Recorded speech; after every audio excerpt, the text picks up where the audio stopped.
Heyo, and what is up, gang? Thank you so much for checking out Sledgehammer TV tonight. It is Tuesday, March the 13th, 2018, and SmackDown Live's follow-up to Fastlane actually wasn't that bad, and we are going to talk about it right here and right now on the newest, fastest wrestling podcast in all of YouTube, baby! The Sledgehammer Wrestling Show. Let's do it.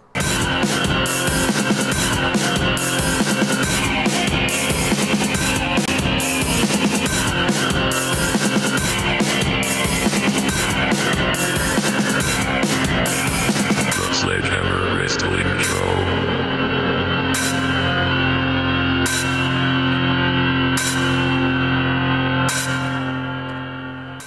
Alright, wrestling fans, thank you so much for joining me. My name is Nick Nightmare. Along with me, as always, is my trusty companion, my loyal tag team partner, and the World Heavyweight Champion of Microphones Blue the Snowball, and our newest and most important member, Thor, the wrestling god of thunder, the hammer of justice, which still will come out tonight because, as though I said, SmackDown Live was not too bad. It was not too bad. It was also had its moments, all right, in which we have to bring the hammer down. It is not the greatest show in the world.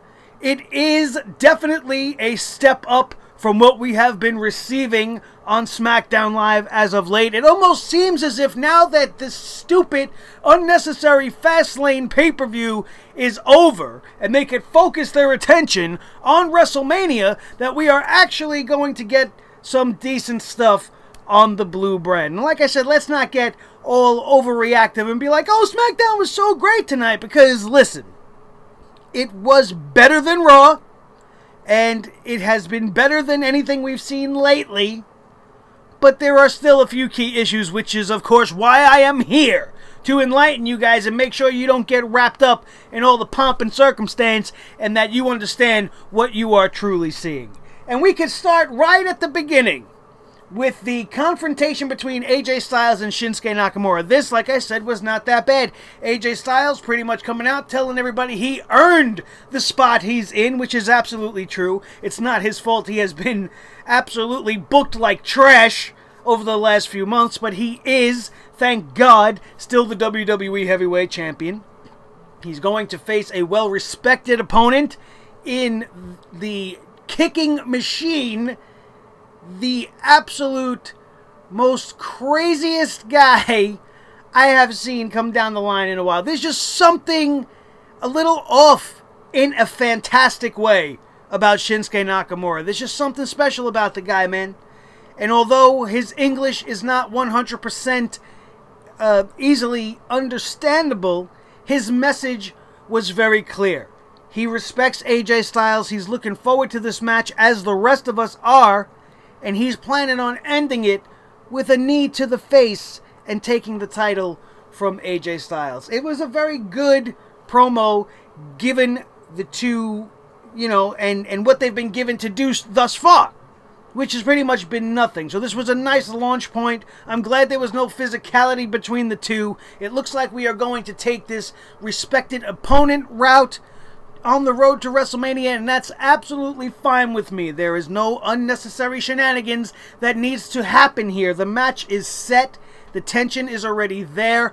Let's just let it build on its own. What I expect to see from this moment on, like I said, they should not touch, not even come close to touching over the course of the next 3 weeks. We should see a contract signing. I would like to see a backstage, you know, face-to-face sit-down where maybe they could talk about and embellish a little bit more about their history as rivals all over the world, and how it has been a dream for them to culminate this rivalry, or at least continue this rivalry at some point at a WrestleMania. They've already wrestled at a Wrestle Kingdom. Now they are going to add WrestleMania to their career rivalry. That's fucking fantastic. Let them talk about that. Let's see shit like that. They don't have to mention New Japan and say the words Wrestle Kingdom, but you should acknowledge the past in some way. And that's what I would like to see, leading up to a, you know, face-to-face the SmackDown Live go-home show. They're just in the ring. They get their last words in. You get the face-to-face shot that you need. The crowd is definitely split. You could probably pull that Hogan Rock thing and have them looking at the crowd, and we're going to have Nakamura, AJ Styles like we had tonight. And it's going to build itself, and it's going to be just fine. One of the big reasons why I want to bring the Sledgehammer out tonight for SmackDown Live is because I don't understand. Now, I'm appreciative of him trying to move the show along and not allow any lag between segments. But Jesus Christ, let's let some of these segments wrap up before you start sending out people for the next segment. We had Rusev, always happy to see Rusev. Happy Rusev Day to all as usual. But Rusev coming out essentially before the interview seemingly wrapped up. Like, we were not made knowledgeable of the fact that Shinsuke Nakamura was going to sit at ringside. I thought we were just seeing an interview segment, and then that would wrap up and we'd get to the next. But the next segment happened to be Rusev versus AJ Styles. Sledgehammer out again. Because this is essentially a repeat of what we saw last night, not last night, but Sunday night at Fastlane with Shinsuke Nakamura. How are you going to have Rusev beat the WWE Champion while he's en route to his main event at WrestleMania? That's not going to happen. AJ Styles needs to be protected. He needs to be kept in a championship light. And giving him Rusev as an opponent, while I did enjoy the match, because again, just like with Shinsuke, the contrast in styles, and AJ Styles' natural ability to be the absolute best in the business, bar none, made this a great match. Rusev looked strong, he looked dominant, he looked great, and AJ looked like the veteran, the cagey guy who was able to outsmart the big brute and end up rolling him up into the calf crusher and almost securing the win by getting a tap out. But Aiden English wouldn't allow that to happen. We had Aiden English break up the whole thing, and then Shinsuke Nakamura would come in for the save, as Rusev Day would get the advantage and start beating down AJ Styles. Shinsuke makes the save, like I said, and on we go to WrestleMania. And what good did this do for Rusev? I will continue to champion the cause of Rusev Day each and every single week because it is no more obvious to me than what we have seen.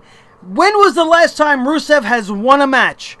The opening round of the United States Championship tournament when they were going through that shit after Dolph Ziggler walked out?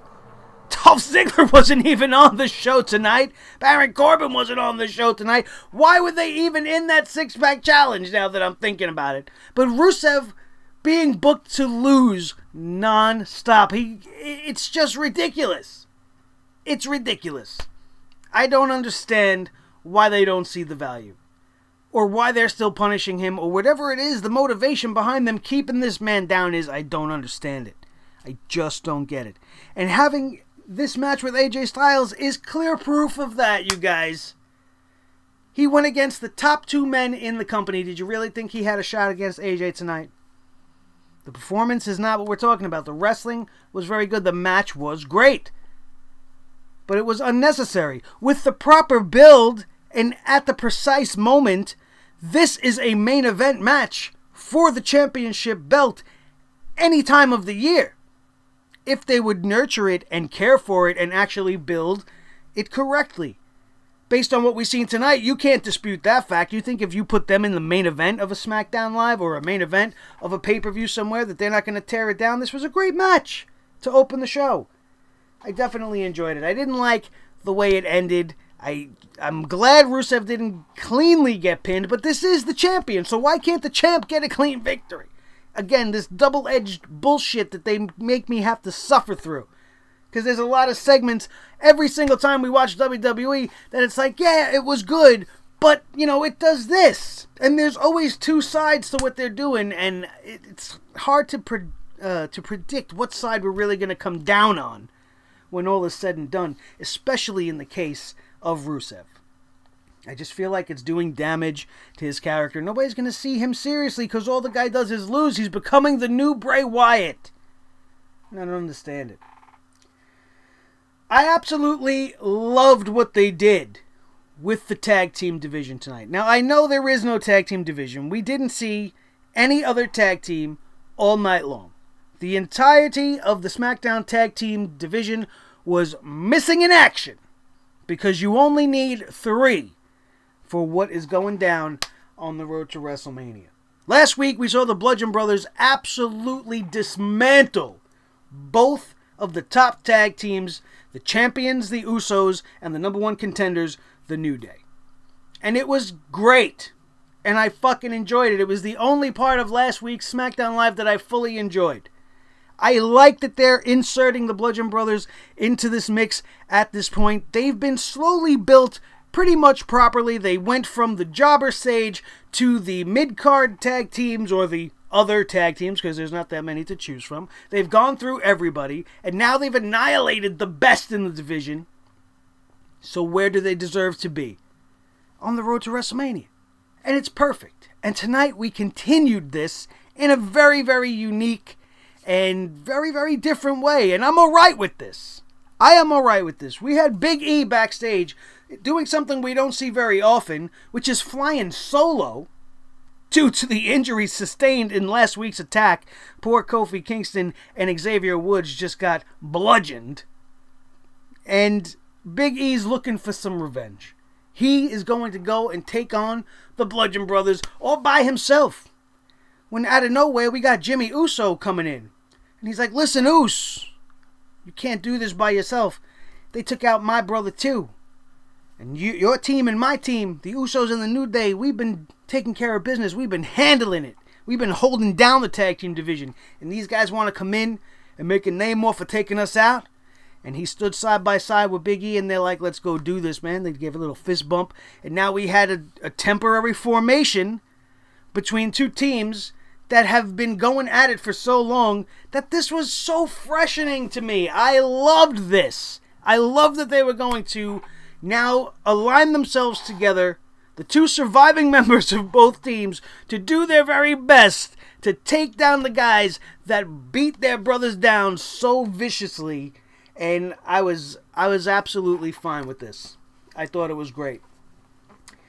We had AJ Styles. Once again, the build continues in a proper way. Bumping into Shinsuke Nakamura backstage. Pretty much telling Shinsuke, hey, listen, I didn't need your help tonight. I didn't need it on Sunday. And I would appreciate it if you keep your nose out of my business, because I'm coming in to beat you at WrestleMania. And then Shinsuke said what he had to say. I'm not really too sure of too much of it. I didn't understand it too much.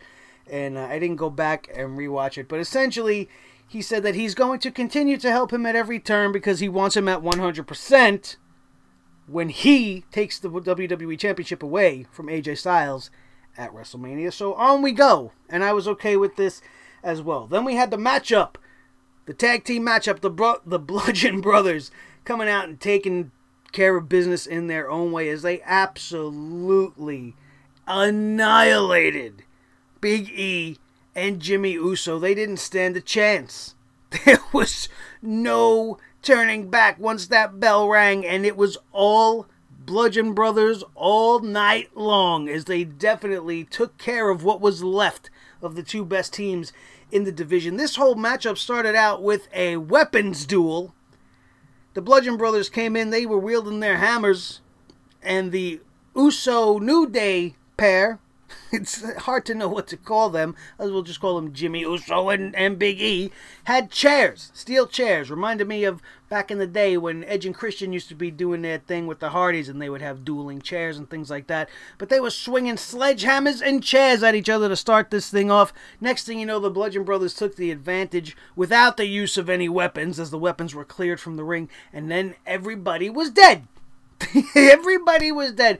The Bludgeon Brothers are no joke, and I absolutely enjoyed this matchup. I absolutely enjoy the road that they have set the tag team division on, and I'm glad to see it going the way it's going. Right now, everybody that is not a Bludgeon Brother that is involved in this tag team division rivalry is pretty much half dead. So they're going to need some recovery time.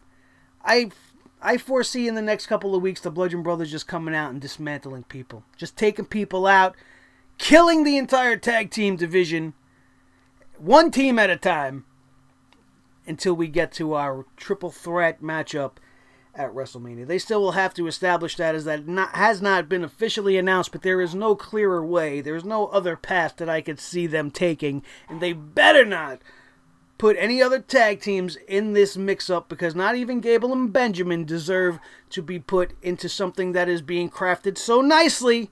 And I'm trying to be, a little bit more positive, and they've given me reason to do so. There is a little bit of hope with certain angles on this show, and I absolutely love this.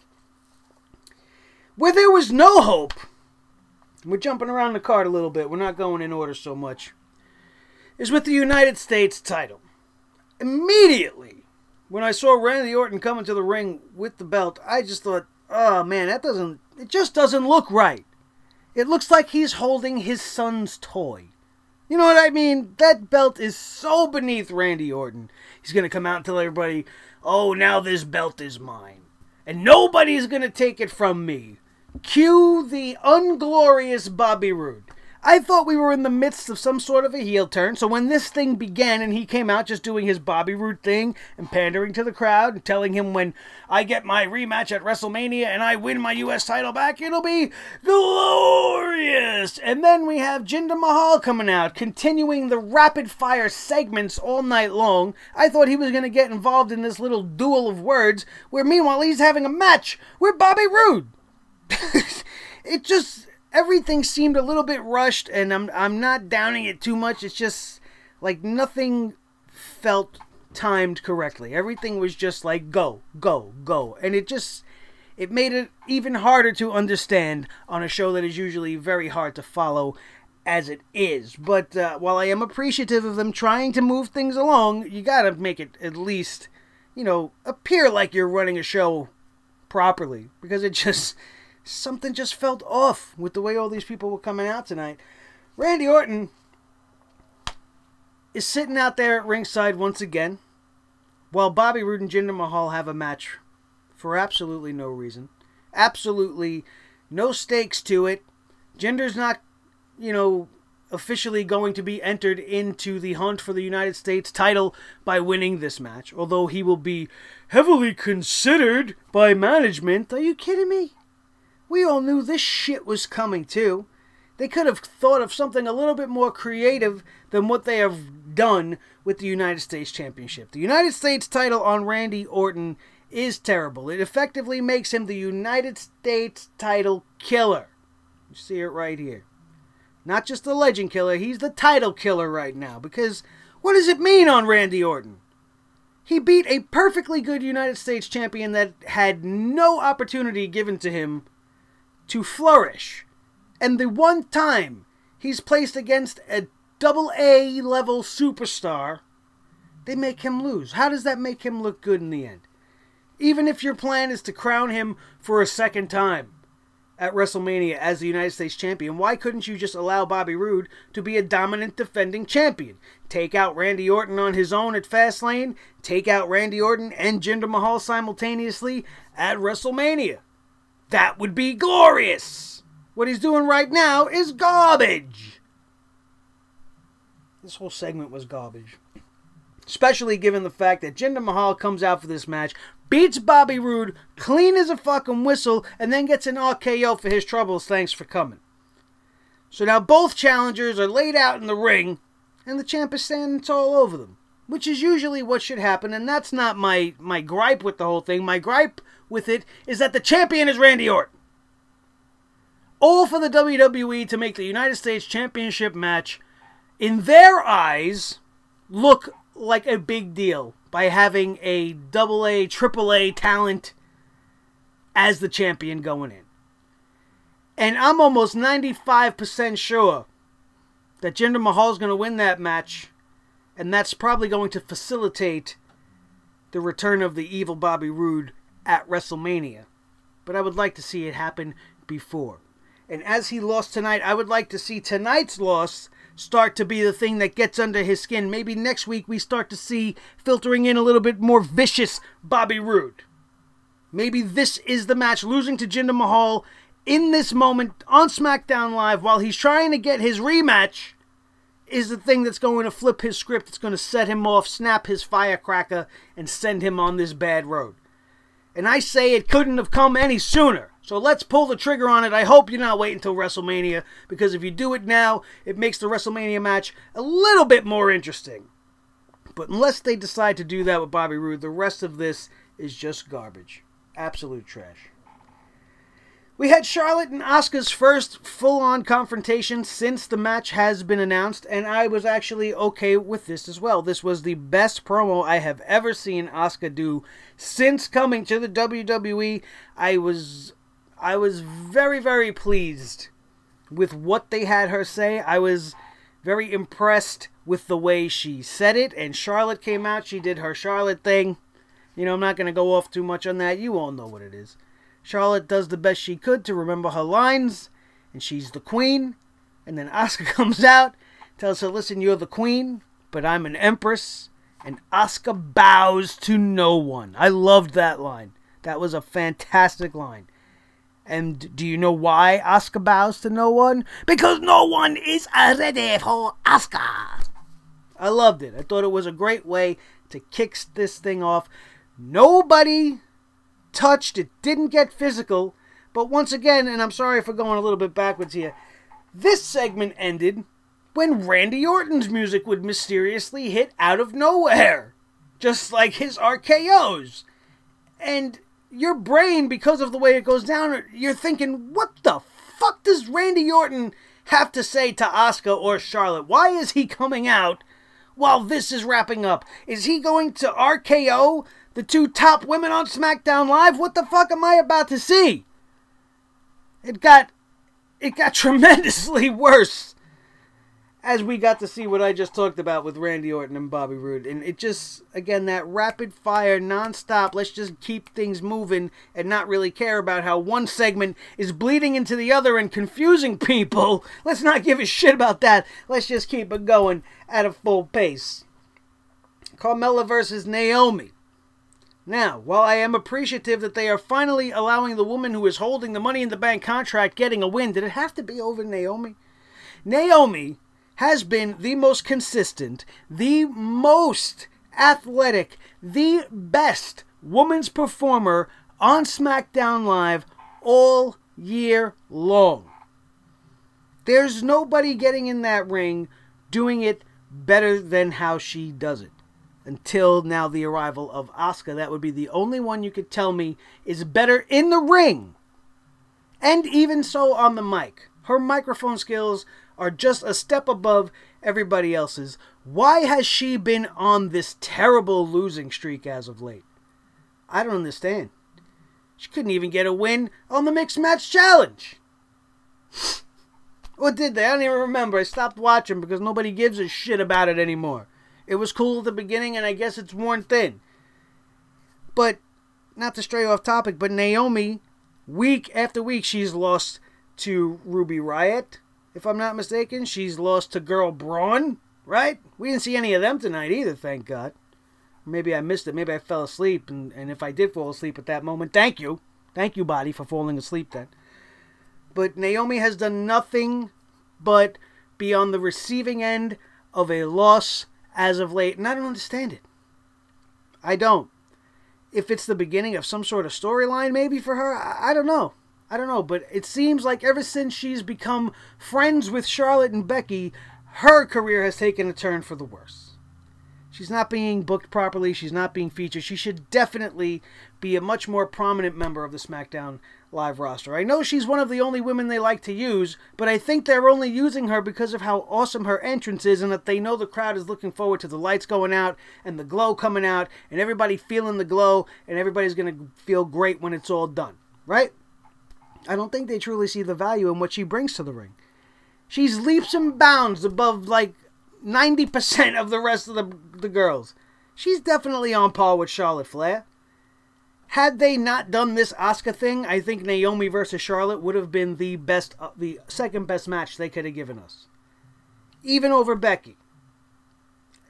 But apparently the WWE doesn't feel the same way about Naomi as I do. She took the loss in this situation.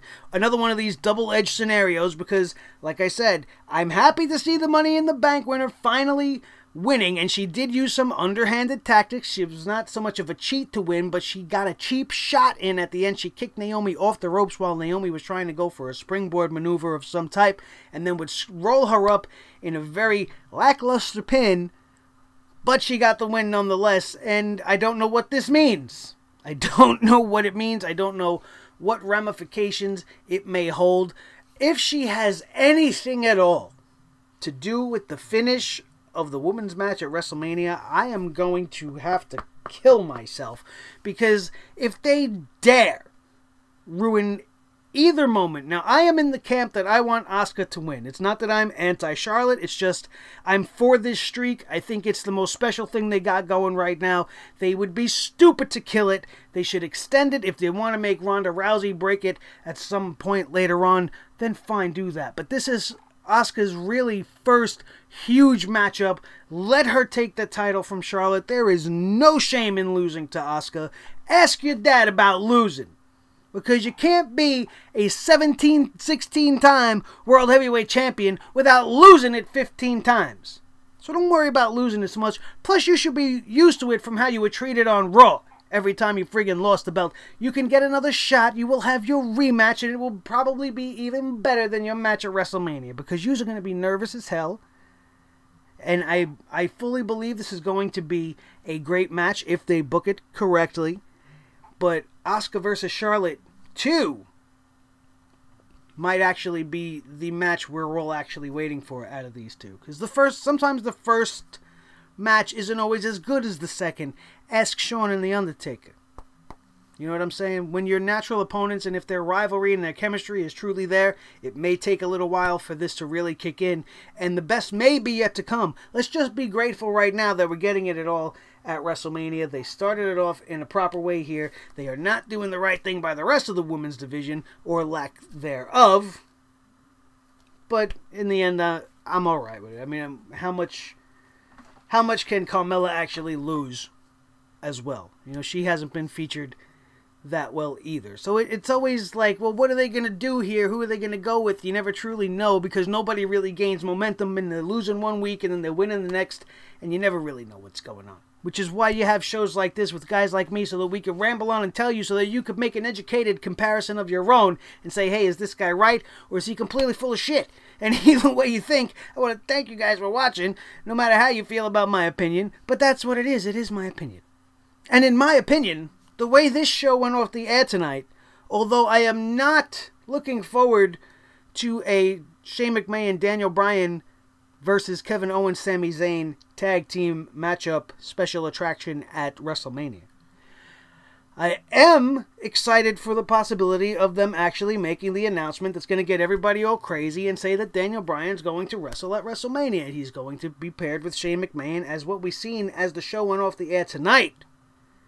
Kevin Owens and Sami Zayn continue to prove that they are among two of the best when it comes to delivering drama in the business. And I have to give them credit and tell you, hey, you know what? You got me.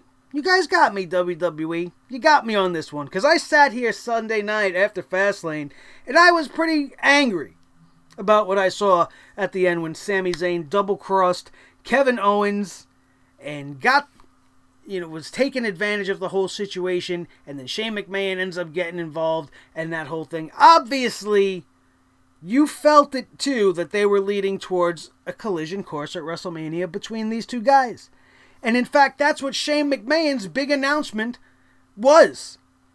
That based off of how Sami Zayn was spouting off at the mouth tonight, and Kevin Owens was spouting off at the mouth tonight, everybody's blaming each other for what's going on. Sammy's blaming Kevin because Kevin got Shane McMahon all pissed off at them. Kevin's blaming Sammy. And Shane comes out and he's like, listen, effectively, I'm walking away after tonight. I'm not going to be part of the SmackDown Live commissionership anymore. I'm calling it quits. But before I do that, I'm going to make Kevin Owens versus Sami Zayn at WrestleMania. And the crowd popped and it was great. And I was like, you know what? I'm okay with this. I was afraid we were getting a triple threat announcement of some sort. And then Kevin Owens would come out and confront Shane McMahon, and then Sami Zayn would come out to stick his 2 cents in, both of them accusing Shane McMahon of really being the catalyst in this whole thing and just being out to get them. And then they would double team Shane McMahon, and everything we have seen go on between them for the last 2 weeks was all a ruse. A ruse that got me hook, line, and sinker, and bravo! Congrats to you, you got me. Sledgehammer down on me. because they pulled the wool over my eyes with this one. They got me all worried about it. And now we are on the aforementioned road to a Daniel Bryan in-ring return. As Daniel Bryan was announced that he is returning to SmackDown Live next week, he is going to have to address this issue. We went off the air tonight with Shane McMahon screaming in pain. And it looked legit. Let me see you take a pop-up powerbomb and your back and spine bounce off of some sort of a backstage steel structure. I don't even know what it was. And not struggle to breathe. It was an insane ending to this show. And although I do not like where it's headed, because I would much rather Daniel Bryan come back for something much greater than this, this was done very, very well. This was fantastic. The whole night and the way that Sami and Kevin came back together, much to the surprise of literally everybody, dismantled Shane McMahon, completely destroyed him to the point where they dragged him out of the arena by his arms, literally dragged him like a bag of laundry, and then would not let up, and then they would hit that pop-up powerbomb into the steel grating in the back. Last thing we see is Shane McMahon trying to be loaded up on a gurney. They're trying to put the neck brace on him, and the man can't breathe. That was awesome. That was how you build and how you get going on a road to WrestleMania. High drama. You know, a lot of just unexpected moments. You gave us a good swerve and an impactful ending. Congratulations. You see, I don't always complain. Well, there are some complaints peppered throughout this thing. But at the end of the day, SmackDown Live tonight was alright. It was alright. I am much more appreciative of the effort that is being put out by this show than what we got last night. What are you going to tell me in comparison? You're going to tell me Raw was better than this? Why? What one thing on Monday Night Raw stands out to you that was better than this? I can't even think of anything right now.